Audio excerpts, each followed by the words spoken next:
I have the pleasure to invite the President of the Economic and Social Council, His Excellency Ambassador Munir Akram, to address us. Ambassador, you have the floor. Thank you. Thank you, Rabab.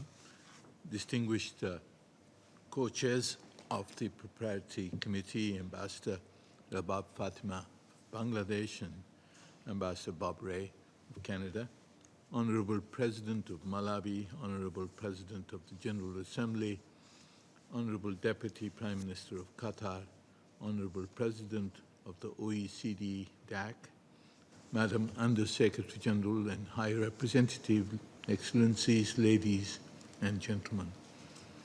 I am honored to join you at the first meeting of the Preparatory Committee for LDC 5 conference. Let me assure you of my full support as President of the Economic and Social Council, and indeed of the support of the Council, to make the LDC 5 conference a success. On 23rd April this year, the ECOSOC held a special high-level event on financing a resilient recovery from COVID-19.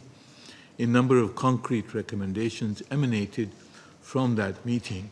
I hope these recommendations will contribute to the success of the LDC 5 conference.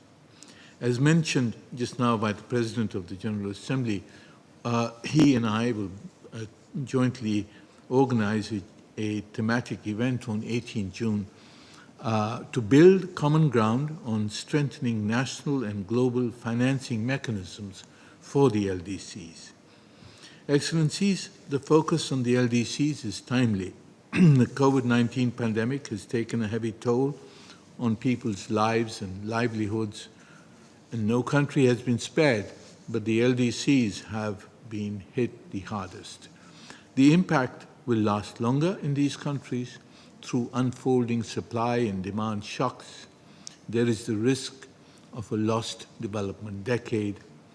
The graduating LDCs obviously need continued support. In this context, I would like to highlight 6 key points. First, the COVID-19 pandemic must be arrested and eliminated comprehensively and universally. Else, the virus will roam, mutate, and return. The LDCs need 1.3 billion doses of the vaccine. Their current vaccination rate, as Ambassador Bob has said, is less than 2%. Vaccination production and supply must be urgently ramped up. Patent waivers agreed quickly. The COVAX facility provided the missing $19 billion, export restrictions removed, and surplus vaccines redistributed to the developing countries and the LDCs in particular. Secondly, even before the pandemic, the LDCs were already lagging behind in meeting most of the SDGs. With the ravage of the pandemic, the SDGs have been knocked further off track. Many of the hard-won gains in SDGs have been wiped out in the LDC countries. Forecasts of LDC GDP growth have plummeted. The lost ground must be recovered. Aggregate poverty in the LDCs has increased 2.4% to almost 39% of the population. Targeted measures are needed to retrieve those who have fallen back into poverty. These measures must include direct cash support programs, social safety nets, rural poverty alleviation, and support to small and medium enterprises. I would, in all humility, recommend a look at Pakistan's ASAS or Compassion program. Third, finance is the key. A comprehensive financial toolbox should be made available to the least developed countries.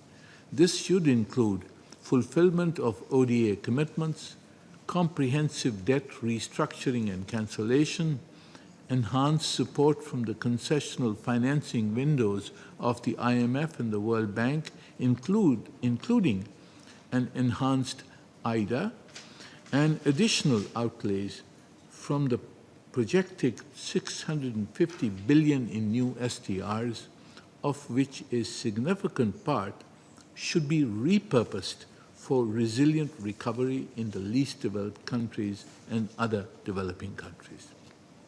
Fourth, building back better from the COVID-induced crisis must include expanded and accelerated investment in sustainable infrastructure, energy, transport, agriculture, industry in the least developed countries, as in other developing countries. This impacts 92% of the SDGs. It will create jobs and lay the foundation for future growth.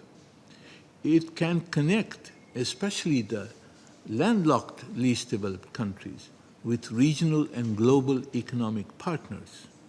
It is essential for the realization of both the SDGs and the achievement of net zero carbon emissions by 2050. The $100 billion in climate finance which has been promised by developed countries must be mobilized. A substantial part can be deployed to finance sustainable infrastructure in the least developed countries and other developing countries, as well as for the purposes of adaptation and compensation for loss and damage. Fifth, the application of advanced technology will have a major component of resilient recovery in the least developed countries. This can enable them to leapfrog into the economic models of the future. Bridging the digital divide is indispensable and offers a pathway to enable the least developed countries to compete in the emerging global digital economy. The application of science and technology at every level and at every stage requires a rigorous focus, one on human development, education, and skills in order to take advantage of the so-called demographic dividend, two, to access scientific innovations and data, and three, to ensure that the IP regime is aligned with the SDGs. Sixth, and perhaps most importantly, the LDC 5 strategy must address the structural impediments to equitable and inclusive development.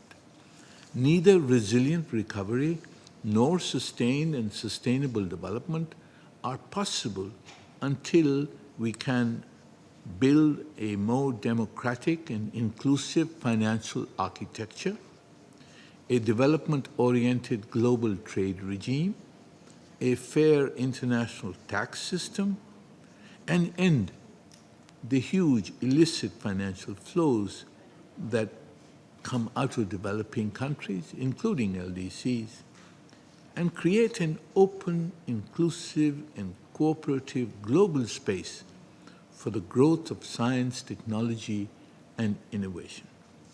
Excellencies, I wish all success to you and especially to the distinguished co-chairs in advancing the work of the Preparatory Committee for the LDC 5 conference.